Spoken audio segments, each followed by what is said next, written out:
શ્રી કૃષ્ણ ભારતી શિંગાળા અનેરી વાનગીમાં આપનું હાર્દિક સ્વાગત છે।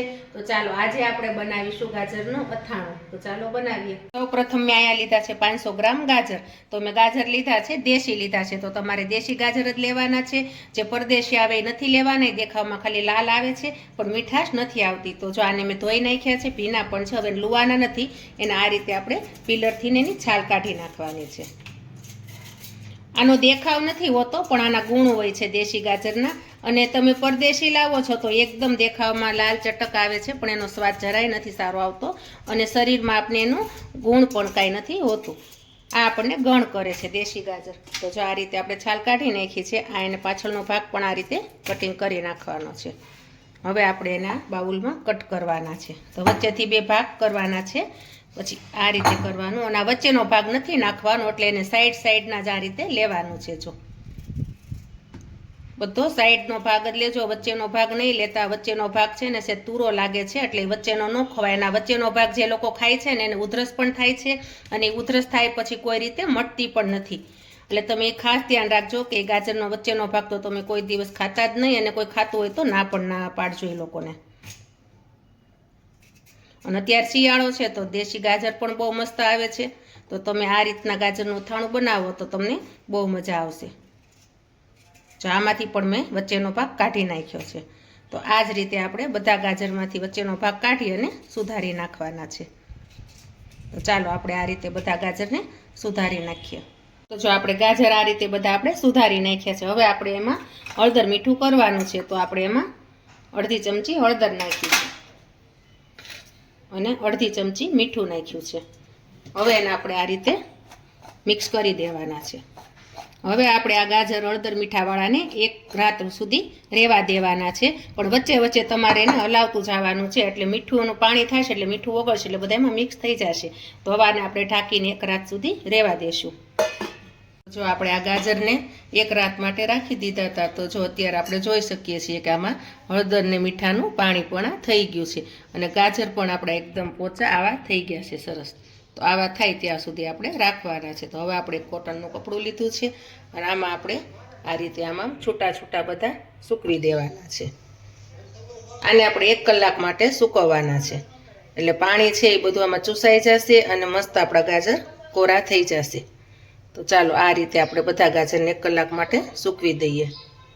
આપણે 1 કલાક આ ગાજરને સૂકવવા મૂક્યા હતા તો મસ્ત રીતે સુકાઈ ગયા છે, અને એકદમ કોરા પણ થઈ ગયા છે। એમાં પાણીનો ભાગ હતો એ પણ બધો ચૂસાઈ ગયો છે। તો આવી રીતના કોરા થવા દેવાના છે, અને હવે આપણે એનો મસાલો કરવાનો છે। મસાલાની બધી વસ્તુ તૈયાર છે। તો મેં અડધી વાટકી લીધી છે મેથીના કુરિયા, એને ખાંડી નાખ્યા છે। 1 વાટકી રાઈના કુરિયા છે, એને ખાંડી નાખ્યા છે। ધાણાના કુરિયા છે અડધી વાટકી, એને ખાંડી નાખ્યા છે। અને વરિયાળી છે 2 ચમચી મોટી, એને પણ અધકચરી ખાંડી નાખી છે। અહીંયા મેં 1 તજનો કટકો લીધો છે, 2 લવિંગ લીધા છે, અડધી ચમચી હિંગ લીધી છે, અને અડધું લીંબુ લીધું છે, અને મરચું લીધું છે લાલ, તો એ તમે જેવું તીખું ખાતા હોય એ પ્રમાણે લેવાનું છે। તો હવે આપણે મસાલો કરવાનો છે, અને અહીંયા મેં તેલ પણ ગરમ થવા મૂકી દીધું છે। તો તેલને ધીમે ધીમે કેસે ગરમ થશે ત્યાં આપણે આમાં આ રીતે બધો મસાલો કરી નાખશું। તો જો આપણે રાઈના કુરિયા છે એને આપણે સાવ સાઈડમાં રાખવાના છે, કારણ કે રાઈના કુરિયા તરત જ દાજી જાય એટલા માટે। પછી આપણે મેથીના કુરિયા વચ્ચે વચ્ચે આ રીતે ગોળ જગ્યા કરતી જવાની છે। ત્યાર પછી ધાણાના કુરિયા। આ ગાજરનું અથાણું તમે બનાવશો તો તમે રોટલી, ભાખરી, પરોઠા બધાની સાથે તમે ખાઈ શકશો, તમને શાકની પણ જરૂર નહીં પડે। છેલ્લે આપણે વરિયાળી લેવાની છે આ રીતે, અને હવે આપણે હિંગ છે તો વચ્ચે હિંગને ઢગલી કરી દેવાની છે। તેલ બહુ ગરમ નથી કરવાનું, મીડિયમ થાય એવું કરવાનું છે। તો આપણે પહેલાં 1 કુરિયો નાખીને જોઈ જઈશું કે આપણું તેલ થયું છે કે નહીં। તો જો આપણું મીડિયમ આપણું તેલ ગરમ થઈ ગયું છે। હવે આપણે આ તજ ને લવિંગ છે એને આમાં વચ્ચે હિંગની ઉપર જ આ રીતે મૂકી દેવાના છે। હિંગ અને તજ લવિંગ આ રીતે મૂકી દેવાના છે। હવે આપણું તેલ ગરમ થઈ ગયું છે, તો આપણે આમાં રેડી દેવાનું છે। જો વઘાર પણ આપણો મસ્ત બેઠો છે, સરસ મજાનો।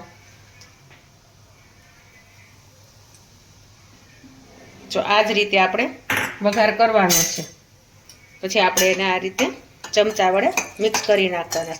એટલે વઘાર પણ બહુ સરસ થઈ ગયો આપણો અને સુગંધ પણ આનો વઘાર કરો એટલે બહુ મસ્ત સુગંધ આવે છે અને આ તમે અથાણું ગાજરનું 12 મહિના ખાવું હોય તો 12 મહિના પણ તમે આને સ્ટોર કરીને રાખી શકો છો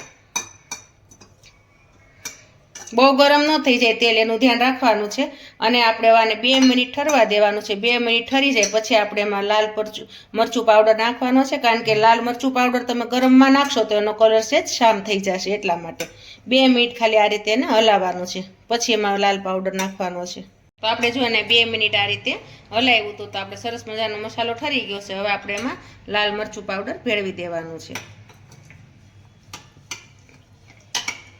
જો આ રીતે હવે આપણે આ ગાજર જે સૂકવા હતા એને આપણે ભેળવી દેવાના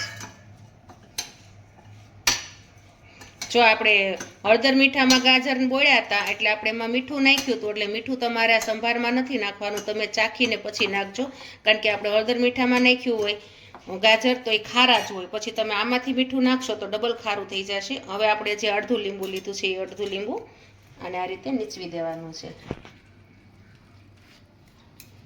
હવે આપણે આને મિક્સ કરી નાખશું હવે આને તમે એક દિવસ આ રીતે રહેવા દેવાના છે અને બીજા દિવસે તમે આને ખાઈ પણ શકો છો તો આપણા ગાજરનું અથાણું તૈયાર તો જો આપણું આ ગાજરનું અથાણું ખાવા માટે તૈયાર છે તો તમે જરૂરથી મારી રેસીપી ટ્રાય કરજો વિડીયોને લાઈક કરજો શેર કરજો સબસ્ક્રાઈબ કરજો જય શ્રી કૃષ્ણ